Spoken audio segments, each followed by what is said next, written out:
요새 선진국의 남성과 가난한 나라의 여성이 함께 결혼하는 경우가 많은데요. 그 중에서도 우리나라는 필리핀과 필리핀 등 동남아 여성과 결혼하는 남성이 많다고 합니다. 그런데 사연의 여성도 마찬가지로 동남아 여성이라고 하는데요. 여러분은 해외여행을 하면서 한국인이라는 이유로 혜택을 받아본 경험이 있으신가요? 국적에 관계없이 모든 사람을 평등하게 대해야 하지만 현실에서는 무의식적으로 차별된 행동이 나오기도 하는데요. 오늘은 신혼여행지에서 도둑으로 몰린 후 한국의 힘을 경험했다는 필리핀 여성의 사연입니다. 그녀가 한국 여권을 들이대며 억울함을 호소하자 갑자기 외국인들의 태도가 바뀌었다고 하는데요. 그녀를 도둑으로 몰아세우던 경찰들조차 미안하다며 사과를 했다고 합니다. 과연 그녀에게는 무슨 일이 있었던 걸까요? 안녕하세요. 감동의 모든 것입니다. 저희는 해외 커뮤니티 레딧과 감동의 모든 것 공식 이메일로 제보받은 실제 사연을 바탕으로 재구성한 스토리를 전달해 드립니다. 구독과 좋아요, 공유, 알림 설정은 영상 제작에 큰 힘이 됩니다. 영상의 중간 광고 없이 모두 무료로 진행되니 끝까지 시청 부탁드립니다. 그럼 본격적으로 함께 살펴보겠습니다. 안녕하세요. 저는 한국 귀화를 준비 중인 필리핀 여성 엣지입니다. 한국 남자와 결혼해서 알콩달콩 잘 살고 있어요. 제가 한국 귀화를 본격적으로 준비하게 된 이유는 그이와 결혼하면서 한국의 국력을 몸소 깨달았기 때문입니다. 우선 남편을 만난 건 지금으로부터 몇 년 전이었습니다. 당시 젊었던 저에게는 죽기 전에 반드시 이루고 싶었던 꿈이 한 가지 있었죠. 그것은 바로 한국인 남성과 결혼하는 것이었습니다. 저에게는 한국 드라마를 즐겨보는 취미가 있었거든요. 한국 드라마에 나오는 남자들을 보고 반해버렸죠. 또 우리 동네에 한국 사람들이 많이 살고 있었기 때문에 한국 사람들을 자주 마주치기도 했고요. 당시 저는 결혼 정년기였기 때문에 부모님께서는 하루라도 빨리 시집을 가야 한다고 절 재촉하셨어요. 하지만 저는 억지로 아무나 붙잡고 결혼을 하고 싶지는 않았습니다. 더군다나 필리핀 남자와는 죽어도 결혼하고 싶지 않았죠. 이미 한국 남성들을 보면서 눈이 너무 높아졌었거든요. 한국 남성과 만나면 문화도 다르고 생각 차이도 있으니 힘들지 않겠냐고 물을 수도 있지만 전혀 아닙니다. 한국과 필리핀은 서로 비슷한 문화가 많기 때문에 인연을 맺는 데에 그다지 어려움이 있지 않아요. 필리핀 역시 중국의 영향을 받아 유교 사상이 강하고 효를 중시하는 문화거든요. 아니면 결혼이나 장례 같은 부분도 한국과 비슷한 과정을 지니고 있고요. 그러던 나날 중에 저는 한 한국인 남성에게 첫눈에 반해버렸습니다. 그가 바로 지금의 제 남편이죠. 그는 우리 동네에서 제가 자주 가는 가게의 직원이었어요. 키도 큰 편이고 외모도 훈훈한 데다가 나이까지 젊었기 때문에 동네에 있는 제 또래 여성들이 그 남자를 보기 위해 가게의 단골을 자처했죠. 그의 키는 175였어요. 한국에서는 별로 크지 않은 키이지만 필리핀에서는 170을 넘는 남성을 찾아보기 힘듭니다. 필리핀 남성의 평균 키는 164거든요. 전 여자 중에서도 키가 큰 편에 속해서 키가 164 정도인 남자와 나란히 서면 눈높이가 거의 비슷해요. 저는 그이가 직원일 당시 용기를 내어 말도 걸어보았어요. 그는 성격이 좋았고 제가 한국에 대해 아는 것들이 많아 대화 주제가 통해 우리는 금방 가까워질 수 있었습니다. 저는 그에게 키가 크다고 웃으며 말했었어요. 그 또한 웃으면서 대답했죠. 한국에서는 그다지 큰 키가 아니라면서 말이에요. 저는 신기했었어요. 175가 큰 키가 아니면 도대체 한국에서는 어느 정도가 큰 키인지 궁금했었죠. 지금은 한국에 와 살면서 175는 정말 흔하게 보이는 키라는 걸 알게 되었지만 말이에요. 그와 대화를 하면 할수록 저는 그에게 빠져들 수밖에 없었습니다. 키도 크고 나이도 적당하고 직장도 멀끔히 있는 한국인 더할 나위 없는 저의 완벽한 이상형이었죠. 그는 친절함과 배려가 몸에 배어있는 다정한 사람이었답니다. 저는 도저히 그를 놓칠 수가 없었고 결국 열심히 구애한 끝에 그와의 연애를 시작할 수 있었어요. 그렇게 시작한 연애에서 저는 이 남자의 다정함에 반해버렸고 우리는 결국 결혼까지 꼴이 나게 되었습니다. 그렇게 지금의 남편이 된 것이죠. 그는 당시 필리핀에서 계속 살고 있었기 때문에 필리핀에서 전통 결혼식을 올렸었습니다. 우리 친정 부모님을 뵌 뒤 남편은 한국에서도 다시 한번 결혼식을 치르지 않겠냐고 물어보았죠. 제가 한국 결혼식장에서 식을 다시 올리는 게 소원이기도 했고 시부모님은 한국에 계셨거든요. 저희는 결혼한 후 한국에서 살기로 계획했었고 남편은 이미 한국에 신혼집을 마련해 두었었습니다. 그래서 남편은 결혼식이 완벽하게 준비되기 전까지 한국에서 머무르다가 식을 올린 후 신혼여행을 가자고 이야기했어요. 저는 알겠다고 하였고 한국에 가기 전까지 필리핀에 잠시 있는 동안 한글 공부를 열심히 했죠. 당시 대한민국 정부에서 국제 결혼을 하려면 외국인 신부가 한글 시험 1급에 통과해야 한다는 법을 제정해 놨었거든요.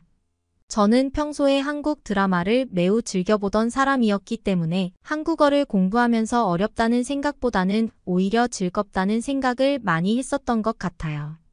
덕분에 공부가 힘들지 않았었죠.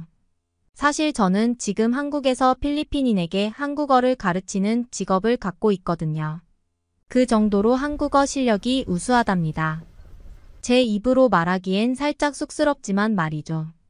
그리고 저는 필리핀에서도 북쪽 사람인지라 한국의 빨리빨리 문화에 빠르게 적응할 수 있었어요. 필리핀도 북쪽과 남쪽 사람들의 성향이 많이 다른 편이거든요.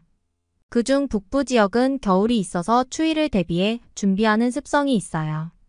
또 중국과 인접한 지역이라 전쟁으로 인한 긴장감 때문에 생활 습관이 잘 잡혀 있고 전체적으로 빠른 행동을 가지고 있죠. 그 덕분에 제가 한국에서도 빠르게 적응할 수 있었던 것 같아요. 그리고 북부 지역은 오랜 전쟁으로 남성들이 전쟁터에서 돌아오지 못하는 경우도 종종 있었기 때문에 여성들이 돈도 벌고 일을 하며 살림을 도맡기도 하거든요.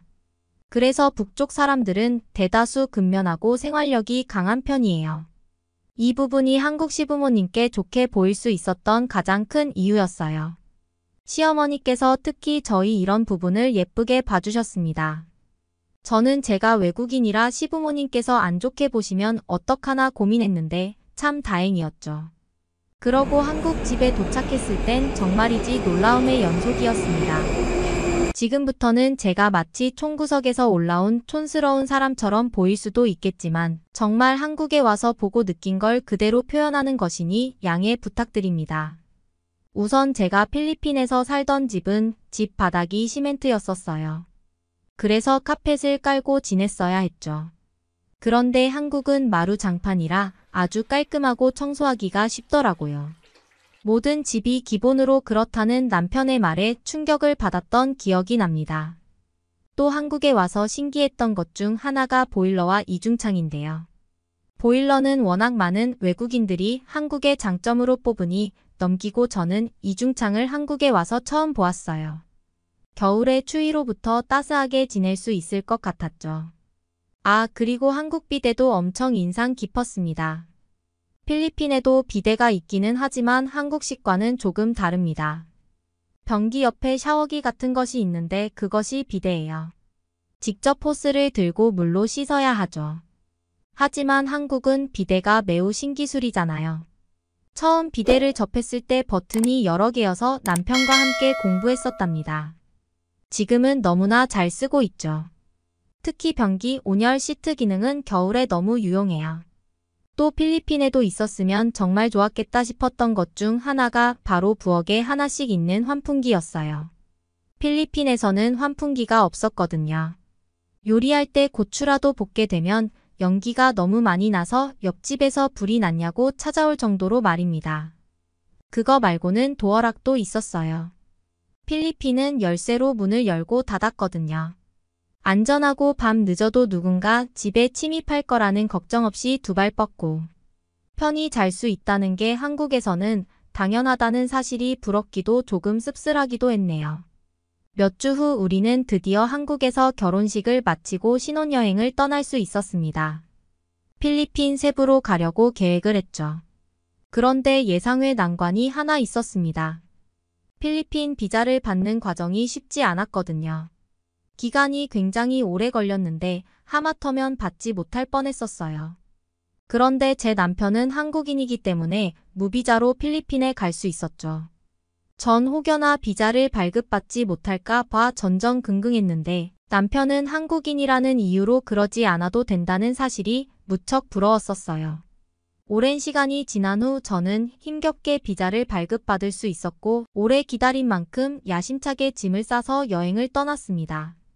그런데 갑자기 공항에서 대참사가 일어나고 말았어요. 저는 공항에서 필리핀 여권을 내밀었는데 필리핀 공항 직원은 절 내보내지 않고 갑자기 제게 이것저것 묻기 시작했거든요. 전 당황했죠. 당연히 그냥 통과될 줄 알았는데 직원이 의심 가득한 눈으로 절 바라보며 갑자기 여러 질문을 하기 시작했으니깐요. 이곳에는 무슨 목적으로 여행을 왔냐는 질문부터 시작해서 정말 필리핀 사람이 맞냐는 황당한 질문까지 나왔었습니다. 전 이 상황을 어떻게 해결해야 하나 쩔쩔매고 있는데 남편은 옆에서 한국의 초록색 여권을 보여주더니 신기하게도 한 번에 바로 통과하더라고요. 남편은 나와서 저를 기다리고 있었고 저는 그런 남편에게 도움의 눈빛을 보냈습니다. 그러자 눈치챈 남편이 저를 도와주기 위해 다가왔고 남편이 한국 여권을 제 차 내밀면서 이 사람의 남편인데 왜 통과시켜주지 않냐고 물었어요. 남편의 여권을 확인한 직원은 갑자기 알겠다고 하면서 시간을 끌어 미안하다고 저를 바로 보내주었죠. 저는 그 상황이 신기했었습니다. 억울하면서도 한편으로는 한국인이기 때문에 다른 나라에서도 대접받는 것처럼 보이는 남편이 부러웠었어요. 남편이 아니었다면 아마 전 그곳에서 몇 시간이나 죄를 지은 범죄자와 형사처럼 조사를 받았어야 했을 것입니다. 그런 한국인이라는 점의 위력은 필리핀 신혼여행 중에서도 또 한 번 빛을 발했었어요. 즐거운 일로 가득해야 할 신혼여행에서 어떤 불미스러운 일로 인해 제가 도둑으로 몰렸었거든요. 전 여행 중에 지나가던 사람이 선물을 주길래 고맙다며 받았는데 알고 보니 그것이 훔친 물건이었습니다. 저는 제가 훔치지도 않았는데 갑자기 도둑으로 몰아세우니 너무 당황했었죠. 스스로도 억울한데 경찰은 끝까지 제 설명을 믿어주지 않았습니다. 저를 도와주지는 못할 망정 오히려 도둑으로 몰아갔어요. 전 눈물이 날 것만 같았는데 그때 이 상황에 없었던 남편이 나타나 제게 무슨 일이냐고 물었고 저를 도와주었습니다. 그는 경찰에게 한국 여권을 들이대면서 한국 대사관을 불러달라고 하니까 놀랍게도 경찰이 곧바로 미안하다면서 사과하더라고요. 불과 몇 분 전까지만 해도 같은 상황이었는데 한국인이라는 말과 한국 여권을 보자마자 말이 싹 바뀐 경찰이 너무 어이없었어요. 남편이 법대로 할 테니 대사관을 불러주고 주변에 있는 CCTV를 보여달라고 하자 가게 주인 역시 바로 꼬리를 내리고 사과까지 했죠. 전 그 일을 계기로 한국인으로 귀화하기로 마음먹었습니다. 한국인들의 위상이 얼마나 높은지 실감할 수 있었고 미래의 아이들을 위해서 그런 것도 있었어요. 한국에서 살면서 한국인인 아이를 키우기 위해서는 나부터가 한국인이 되어야겠다고 생각했거든요. 한국에서 살다 보면 아이들 학교도 찾아가야 되고 행정적으로 서류를 작성해야 할 일도 있을 텐데 언제까지고 외국인으로 남아있을 수는 없었습니다. 계속해서 한국인인 남편을 불러야 할 수도 있는데 모든 일에 남편을 부를 수는 없는 일이었으니까요. 전 한국에서 결혼식을 올리기 전 본격적으로 한국어 공부를 했고 그래서 한국어는 거의 현지인 수준으로 할 수 있어서 걱정되지는 않았습니다. 위에서도 말했듯이 현재 한국에서 외국인을 대상으로 하는 한국어 수업 강사로 일하고 있기 때문에 저희 의지가 제일 중요하다고 생각했어요. 물론 이렇게 저에게 좋은 기회를 준 한국에게도 감사할 따름입니다. 제가 한국으로 귀화를 하겠다는 결정을 하자 시부모님은 좋은 결정을 했다는 말씀을 해주시며 응원을 해주셨어요. 친정에서도 기쁜 마음으로 허락해 주셨죠. 앞으로 정말 한국인으로 살아갈 날들을 생각하니 무척 기대가 돼요. 한국인으로 귀화하면 반드시 한국 여권을 가지고 세계 곳곳을 누비고 싶습니다. 한국 여권은 현재 전 세계에서 가장 파워가 센 걸로 알고 있어요. 곧 그 파란 여권을 제 손에 쥔다고 생각하니 너무나 떨립니다. 신주단지 모시듯이 집에 모셔둘 거예요. 어떻게 보셨나요? 한국인 남편 덕분에 위기에서 빠져나올 수 있었던 필리핀 여성의 사연이었습니다. 어쩌면 지금은 한국인이 되어 있을 수도 있는데요. 공항의 입국 심사장이나 도둑으로 몰린 상황 속에서 그녀는 한국인인 남편 덕분에 큰 도움을 받을 수 있었습니다. 해외에서는 국가의 힘이 곧 개인의 힘이 되는 것인데요. 그렇기 때문에 같은 상황 속에서 같은 발언을 하더라도 한국인이라는 이유로 조금 더 유리한 이점이 있었습니다. 이제는 그녀도 당당히 한국인이 되기 위해 열심히 준비하고 있었는데요. 그녀의 앞날에 좋은 일만 가득하길 감동의 모든 것이 응원하겠습니다. 여기 이 여성은 10년 동안 아이가 생기지 않아 고생한 프랑스에 사는 비너스치입니다. 어렵게 얻은 딸을 애지중지 키웠더니 부모 몰라라 하고 한국으로 냉큼 떠나버렸는데요. 살기 좋은 프랑스를 두고 남자친구 따라 한국으로 가서 고생하며 사는 딸을 보고 온몸이 떨릴 지경이었다는데요. 과연 어떤 일이 있었을까요? 안녕하세요. 프랑스 파리에 사는 비너스라고 합니다. 저희 부부는 프랑스에서 작은 호스텔을 운영하고 있죠. 공항 근처에 있는 호스텔이라 새벽에 귀국하거나 입국하는 손님들을 위해서 24시간 동안 입퇴실 서비스를 제공하며 편안한 잠자리가 될 수 있도록 노력하고 있답니다.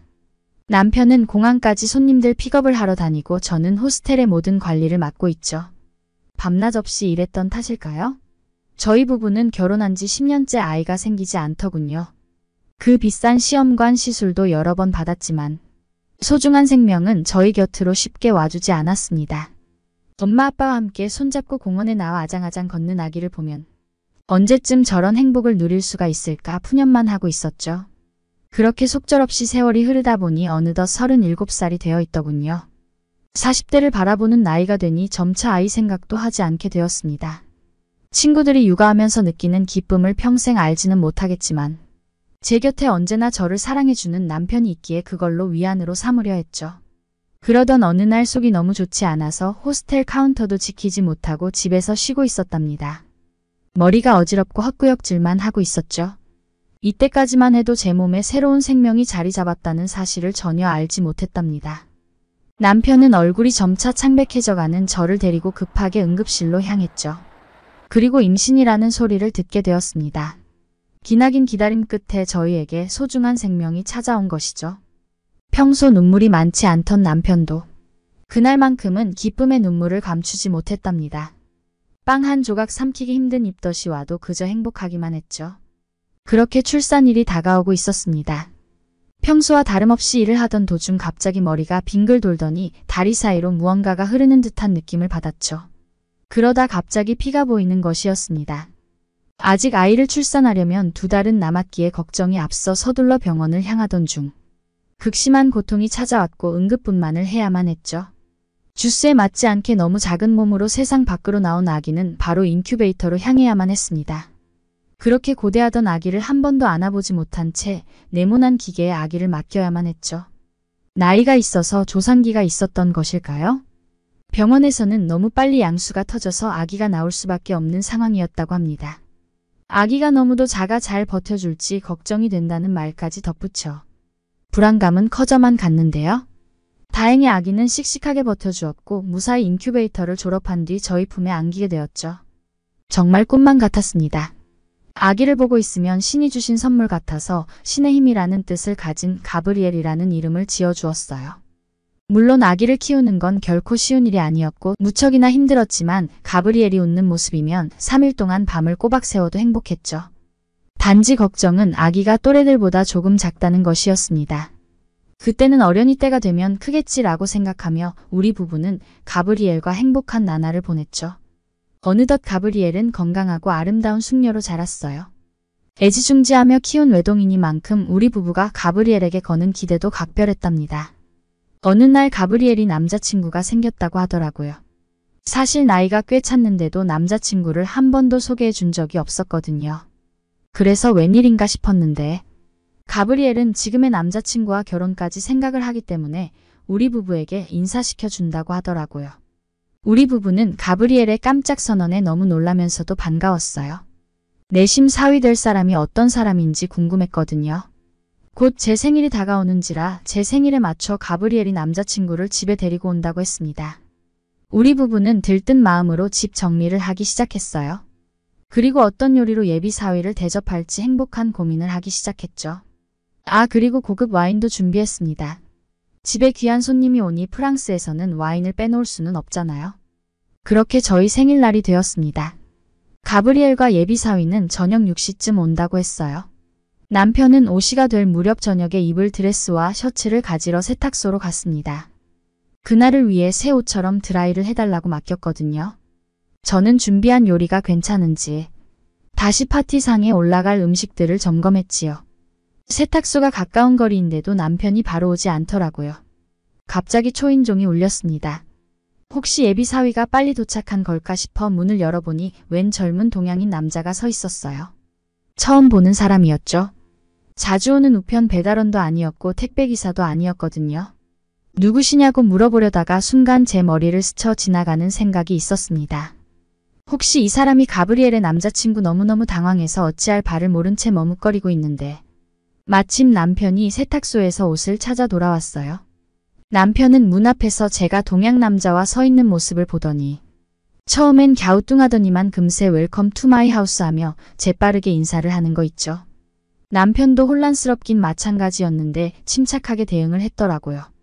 남자는 환하게 웃으며 제가 많이 놀라게 해드렸나 봐요. 초대해 주셔서 감사합니다 라고 하며 프랑스어로 유창하게 인사를 했어요. 우리 부부는 미소 아닌 미소를 억지로 지으며 그를 집 안으로 데리고 왔어요. 얼마 되지 않아 가브리엘도 집에 도착했습니다. 금방 식탁에 둘러앉아 저녁 식사를 하기 시작했습니다. 가브리엘은 남자친구를 소개하기 시작했어요. 그는 한국인이고 이름은 정현철이라고 했습니다. 현철은 파리에 있는 폴리테크닉 인스티튜트라는 공학 연구 분야를 전공하고 있는 학생이었어요. 이미 졸업반이 되었고 한국에 가서 공학 박사를 진행할 예정이라고 했습니다. 침묵이 잠시 흐르다가 남편이 드디어 입을 떼기 시작했습니다.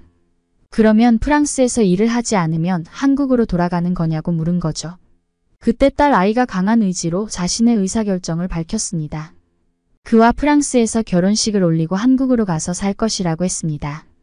성인이 되었으니 자신이 선택하고 그 선택에 책임을 지겠다면서 말입니다. 가브리엘은 너무 당당하게 얘기해서 처음에는 이민을 간다는 것으로 이해를 못했습니다. 자꾸 듣다 보니 아예 현철을 따라 한국을 간다는 거더라고요. 왜 갑자기 한국이며 설마 그것이 진심인지 전혀 생각하지 못했어요. 한국에 대한 제 기억은 역사적으로 반복되는 침략으로 나라가 안정되지 못하고 아직도 가난을 면치 못하는 중국 옆에 있는 자그마한 나라 정도로 알고 있었어요. 제 인식에서는 그랬었거든요. 그래서 한국으로 이민을 간다는 생각은 처음에는 받아들이기 어려웠습니다. 그러나 딸 아이의 결정에 대한 존중과 이해가 필요했습니다. 딸 가브리엘은 강경했어요. 우리가 저를 어떻게 키웠는데 부모는 안중에도 없고 일방적으로 통보하듯이 얘기하는 게 꼭 저 동양인 남자가 시켜서 한다는 생각까지 들더라고요. 애지중지 키운 가브리엘이 스스로 한국으로 간다고 하니 저는 처음에 비통했다가 주장을 굽히지 않는 가브리엘의 태도에 여러 가지 말을 하는 것보다 본인이 직접 느끼고 후회한다면 그 다음은 알아서 관둘 것이라 생각했습니다. 어쨌든 현재의 가브리엘은 말릴 수가 없었거든요. 식사를 하는 내내 가브리엘과 현철은 웃음을 주고받으며 행복해 보이긴 했습니다. 딸이 동양인을 선택한 이유가 있을 거라 생각하면서도 제가 갖고 있는 한국의 이미지 때문에 걱정이 앞섰죠. 동양인이라는 건 둘째치고 진심으로 딸 아이가 행복하길 바랬으니까요. 몇 달이 지나는 동안 우리 집에 종종 들러 같이 식사를 하고 주말엔 피크닉을 가기도 했습니다. 그렇지만 저희 못마땅한 표정이 얼굴에서 계속 드러났나 봐요. 남편은 가브리엘을 믿어보자고 했지만 저는 쉽게 안 되더라고요. 가브리엘을 갖기 위해 10년을 고생했고 넓은 대저택 같은 곳에 수영장이며 놀이터며 오로지 가브리엘만을 위한 삶을 살았는데 고작 얼마 사귀지 않은 한국 남자친구가 이 모든 것을 다 가져갔다고 생각하니 견딜 수가 없었습니다. 시간은 흘렀고 가브리엘은 결혼식을 올리고 한국으로 떠났습니다. 딸을 보내고 우울해하는 제 모습을 보고 남편이 사위에게 몇 번 얘기를 했더니 석 달에 한 번 가브리엘은 현철과 함께 프랑스로 왔어요. 저는 속으로 1년에 4번 정도 프랑스로 올 수 있는 비행기 값을 낼 정도는 살고 있나. 보다시피 그 정도면 한국에서는 먹고 사는데 걱정은 없다고 여겨졌어요. 하지만 한국으로 떠난 지 5년쯤 되었을 때 가브리엘이 이사한다고 전화가 왔어요. 저는 그녀가 좋아하는 마르세유 비누를 꼬박꼬박 보내주고 있었는데 그때는 가브리엘이 곧 이사를 가니 당분간 보내지 말라고 하더라고요. 그래서 어디로 이사하는지 물어봤어요. 그러자 그녀는 아파트로 이사한다고 덧붙였습니다. 아파트 거긴 여러 사람이 모여 사는 공동주택 아니었나요? 프랑스에서는 돈 없는 서민들이 아파트에 삽니다. 그래서 돈을 벌면 단독주택으로 이사를 해요. 많이 벌면 우리 부부처럼 수영장 있고 차고가 있는 넓은 주택에 살거든요. 그래요. 저는 가브리엘이 아파트로 이사한다는 말을 잘못 들은 것 같았어요. 아파트. 그래서 정말 아파트가 맞냐고 다시 물어봤어요. 아파트는 단독주택을 살 여유가 없는 사람들만 사는 곳, 그곳 맞냐고 되물었죠. 아파트는 너무 낡아서 언제 무너져도 충격적이지 않을 정도로 낡은 집이잖아요. 가브리엘은 웃으면서 아파트는 맞는데 제가 생각하는 그런 허름한 아파트는 아니라고 하더라고요. 아파트가 다 거기서 거기지 좋아봤자 아니겠어요? 저는 가브리엘이 아파트로 이사하는 것에 속이 터졌습니다. 프랑스에서 살았으면 제가 가진 혜택을 나눠서 가질 수 있었을 텐데 굳이 한국으로 간다더니 한국으로 처음 갔을 때보다 더 열악하게 살게 되었다는 소리를 들으니 억장이 무너지더라고요. 그 가난한 한국의 아파트라고 하면 안 봐도 뻔한 거 아닌가요? 하나뿐인 딸이 너무너무 불행해지는 것 같았어요. 낡은 집에는 바퀴벌레나 날파리가 들끓고 뜨거운 물도 안 나와서 마음대로 할 수 없으니까요. 그런 곳으로 이사한다고 생각하니 눈물이 났어요. 더 이상 견딜 수가 없었습니다. 온실 속의 화초처럼 가브리엘을 너무 끼고 살았나 봐요. 야생으로 버려진다 하니 억장이 무너지는 기분이에요. 가브리엘이 한국으로 간다고 했을 때 좀 더 강하게 말리지 않은 제 자신이 원망스러웠습니다. 사위가 최근에 일을 벌리더니 결국 잘 되지 않은 건가 현철도 원망스러워지고 한국 자체가 더 싫어졌습니다. 한국 남자랑 결혼하지 않았으면 적어도 지금 제가 사는 큰 저택에 가브리엘의 가족들과 함께 살았을 것인데 말입니다. 저는 가만히 있자니 병에 걸릴 것 같았습니다. 가브리엘이 이사하자마자 저는 전화해서 당장 주소를 알려달라고 했습니다. 불시에 찾아가기 위함이었죠. 생각해보니 가브리엘이 한국으로 이사한 지 5년이 되었는데 그때까지 딸과 사위가 프랑스로 오는 바람에 딸이 한국에서 어떻게 살고 있는지 몰랐던 것도 있습니다. 제가 너무 무심했더라고요. 저는 딸을 다시 프랑스로 데리고 올 겁니다. 현철과 이혼시키고 더 이상 딸을 고생하게 두지 않겠다고 다짐하며 한국으로 가는 비행기에 올랐습니다. 제가 딸을 위해 할 수 있는 일은 하루라도 빨리 그녀를 프랑스로 데려오는 것뿐이었습니다. 한국으로 가는 비행기 안에서 제 마음은 무거웠습니다. 딸이 한국에서 정말 행복해지길 바랐지만 역시나 한국에 대한 제 생각이 맞았던 건가요? 5년 동안 고생했으니 이제는 따라오자고 하면 저를 따라올 것이라 생각했죠. 돈이 가장 중요한 게 아니겠어요? 그래서 저는 가브리엘이 알려준 주소로 갔습니다.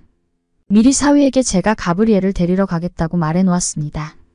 그 지역이 얼마나 끔찍한지, 가브리엘이 살고 있는 아파트가 얼마나 열악한지 보겠다고 말했습니다. 드디어 인천공항에 도착했습니다.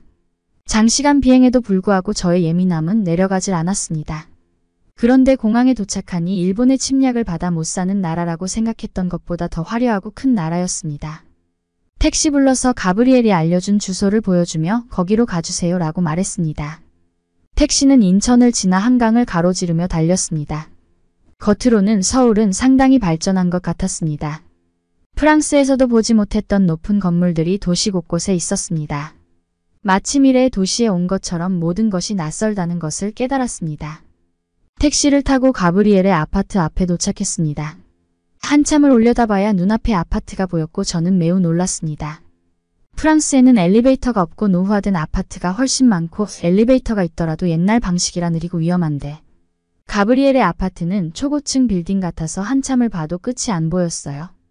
그리고 엘리베이터도 여러 개였습니다. 근처에 고층 아파트가 즐비했어요. 서로의 아파트를 과시하는 것처럼 건축물의 세련됨은 이루 말할 수가 없었죠. 아파트 출입구 게이트, 건물 외벽, 정원, 도로 등 모든 것이 완벽했고 아파트끼리 서로를 과시하는 것처럼 고급스러움을 내뿜고 있었죠. 너무 신기하고도 놀랐습니다. 전 그 섬 같은 곳에서 가브리엘의 아파트가 어디에 있는지 알기가 어려웠습니다. 아파트가 모두 똑같이 생겼고 건물이 너무 높아서 입구를 찾기가 어려웠기 때문입니다. 프랑스에서는 평범한 주 택시에 낮은 집들만 있었기 때문에 한국의 아파트 단지는 먼 미래의 도시같이 보였답니다. 그때 파란색 옷을 입은 경비원이 제게 다가와서 도움이 필요하냐고 묻는 것 같았어요.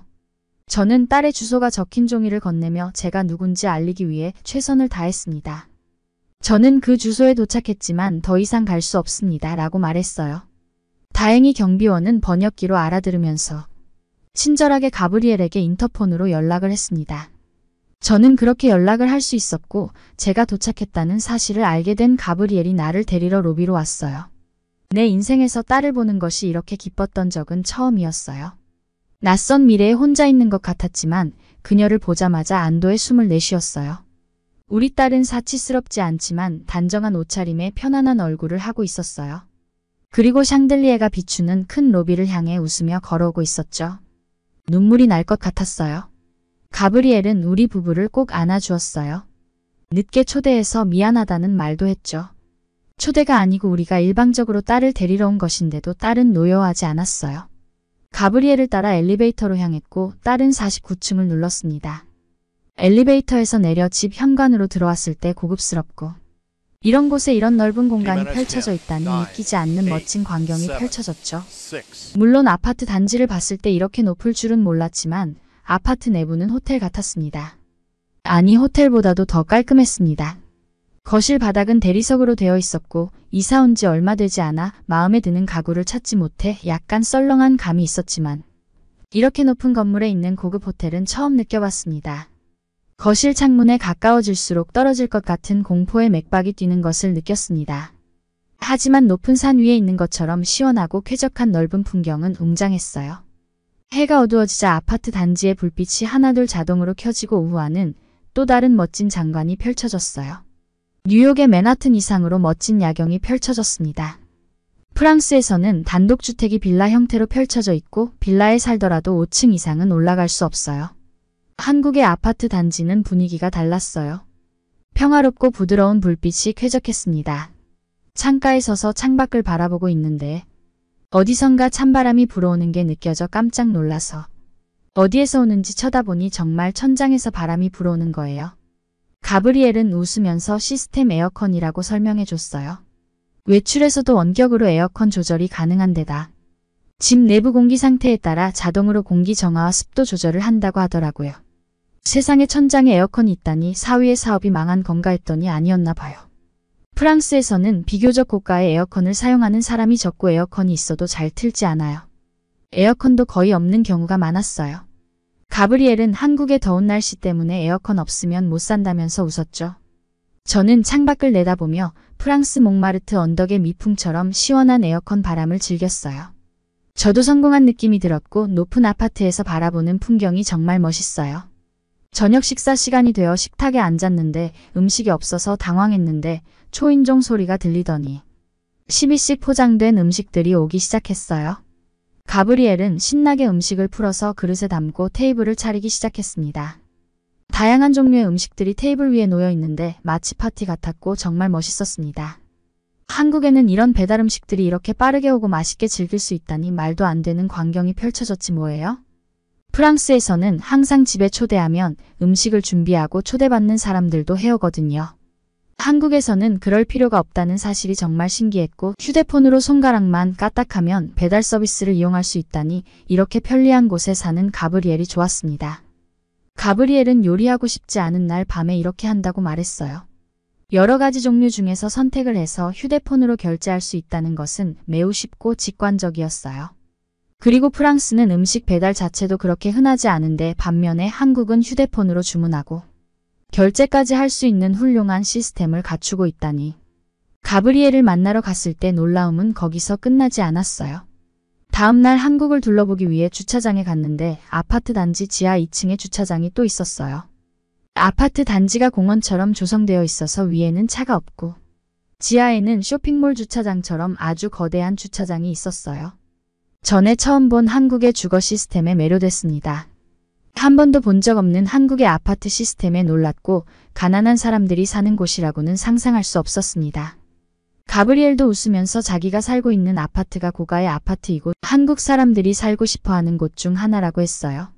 너무 잘 사는 아이에게 화를 내고 여기까지 달려왔던 제 자신이 부끄러웠어요.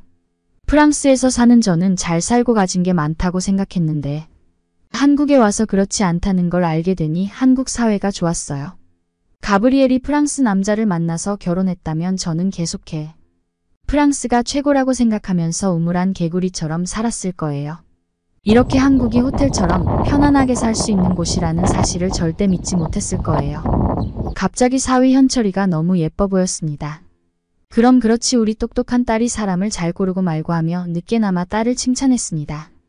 그리고 제가 딸에게 앞으로 프랑스에 자주 오지 말라고 했어요. 한 번은 딸이 프랑스로 오고 또 한 번은 우리 부부가 한국으로 오자고 말했죠.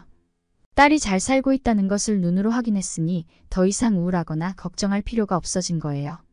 제 말에 사위는 깜짝 놀라며 나를 쳐다보았고 나는 웃으며 앞으로는 제가 한국에 자주 올 것이라고 말했더니 사위는 비행기표는 자기가 계속 준비하겠다고 하는 거 있죠?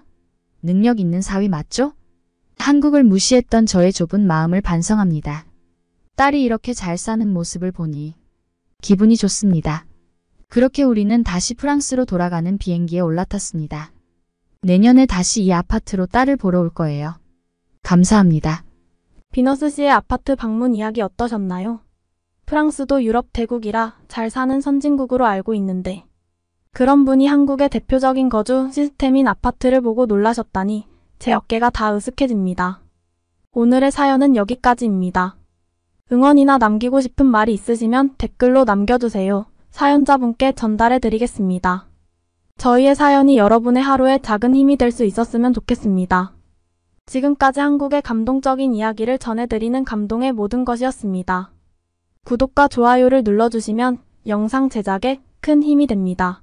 감동적인 사연을 주변 사람들에게 공유하고 함께 이야기 나눠보세요. 끝까지 시청해주셔서 감사합니다. 더욱더 좋은 영상으로 찾아뵙겠습니다.